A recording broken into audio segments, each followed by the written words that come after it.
Le Grand Conflit, une étude sous la direction de Mark Finlay est présentée dans L'aventure dans la parole avec Henrietta et Ronnie. avec la contribution musicale de Robert G. Nous sommes enchantés de vous souhaiter la bienvenue en vous accueillant sur votre chaîne pour les réflexions de cette semaine. Que Jésus-Christ soit notre guide.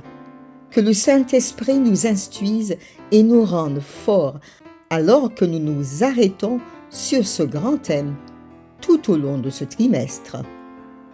Nous avons abordé le grand thème autour du grand conflit et nous l'avons commencé avec la série numéro 1, La guerre derrière toutes les guerres. Puis nous avons continué avec la série numéro 2, La question centrale, l'amour ou l'égoïsme. Et aujourd'hui commence la série numéro 3 qui va du samedi 13 avril au vendredi 19 avril 2024 et qui a pour titre « La lumière brille dans les ténèbres ». Les lectures de la semaine concernent les chapitres suivants. Jean chapitre 8, le verset 44. Proverbe chapitre 23, le verset 23.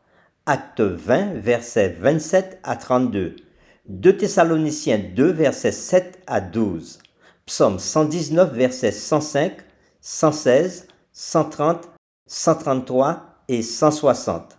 Et Proverbe chapitre 16, verset 25 et 2 Corinthiens chapitre 4, verset 3 à 6.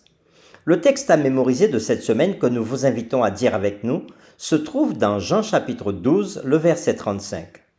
Jésus leur dit : « La lumière est encore pour un peu de temps au milieu de vous. Marchez pendant que vous avez la lumière, afin que les ténèbres ne vous surprennent point. Celui qui marche dans les ténèbres ne sait où il va. » Nous le reprenons. Jean chapitre 12, verset 35. Jésus leur dit : « La lumière est encore pour un peu de temps au milieu de vous. Marchez pendant que vous avez la lumière, afin que les ténèbres ne vous surprennent point. Celui qui marche dans les ténèbres ne sait où il va. »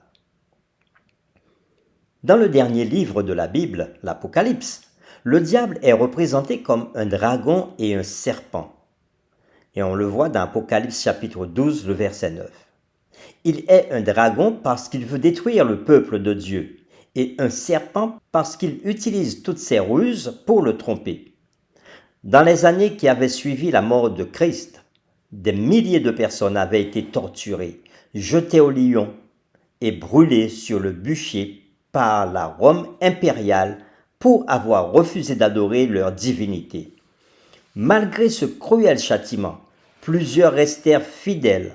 L'évangile continua à se répandre et l'Église se développait. En conséquence, Satan changea de stratégie. Des dizaines de païens furent baptisés, mais sans instruction approfondie de la vérité biblique. L'erreur s'infiltra alors dans l'Église lorsque les dirigeants fusionnèrent les vérités de l'Écriture aux coutumes populaires. Les 4e et 5e siècles furent des périodes de compromis où les prélats de l'Église avaient mêlé les pratiques païennes aux enseignements chrétiens. Toutefois, même dans les moments les plus difficiles de la vie, Dieu était continuellement avec son peuple. Ils avaient trouvé Jésus, le chemin, la vérité et la vie, et par la puissance de l'Esprit Saint, ils avaient tenu bon, même face à une pression écrasante les poussant à renoncer à leurs convictions. Ils étaient restés fidèles à la volonté de Dieu révélée dans les Écritures et avaient inlassablement défendu la vérité de sa parole, quelles que soient les pressions exercées sur eux, ouvertement ou subtilement. La série de cette semaine met en évidence 4 thèmes principaux. Le premier, en décrivant le grand conflit, la Bible utilise des termes diamétralement opposés, tels que lumière et ténèbres, pour souligner le fait que Dieu et son peuple ne peuvent en aucun cas compromettre la vérité par l'erreur et le mensonge. Deuxième thème, dès les premiers jours du ministère de Jésus et dans l'œuvre ultérieure de ses apôtres, le diable avait exercé des pressions incessantes sur l'Église pour qu'elle glisse dans l'erreur ou, du moins, compromettre la vérité de Dieu. Troisième thème, compromettre la vérité équivaut cependant à la trahison de Dieu et à la destruction de la vérité elle-même. En fin de compte, un tel compromis revient à se ranger du côté de Satan. Et quatrième thème, la seule façon pour l'Église de sortir victorieuse du grand conflit est de rester fidèle à la révélation divine en Jésus-Christ et à la sainte parole de Dieu. Et les questions qui seront derrière toutes les réflexions sont les suivantes. Dans ce monde de ténèbres, comment Dieu protège-t-il son peuple? Et la deuxième question, comment l'Église de Dieu sortira-t-elle victorieuse du grand conflit? Et c'est avec les séquences suivantes que nous le ferons.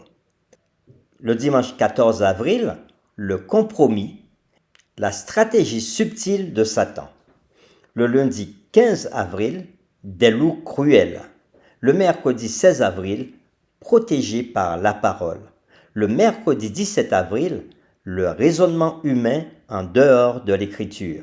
Le jeudi 18 avril, la bataille de l'esprit. Et le vendredi 19 avril, comme nous avons l'habitude de le faire, nous ferons le résumé et nous poursuivrons avec les réflexions avancées. Cette semaine, nous approfondirons toutes ces séquences. Nous souhaitons que Dieu nous éclaire alors que nous partagerons ensemble l'étude de cette série. Que cette étude renforce notre amour pour Dieu et son Fils Jésus-Christ. Nous vous invitons à prier avec nous. Notre Père qui est dans les cieux, nous te disons merci une fois de plus pour ta parole bienfaisante, ta parole rassurante, ta parole qui nous dit que tu es Dieu et que tu es au-dessus de toutes choses. Et même si l'ennemi de nos âmes essaie à nous détourner, à détourner ton peuple de toi et de ta parole, mais tu es là, tu protèges ton peuple et tu le diriges comme tu l'as fait pendant des siècles. Seigneur, donne-nous une intelligence avertie afin de comprendre les différentes séquences de cette semaine. Nous t'avons prié au nom de Jésus. Amen.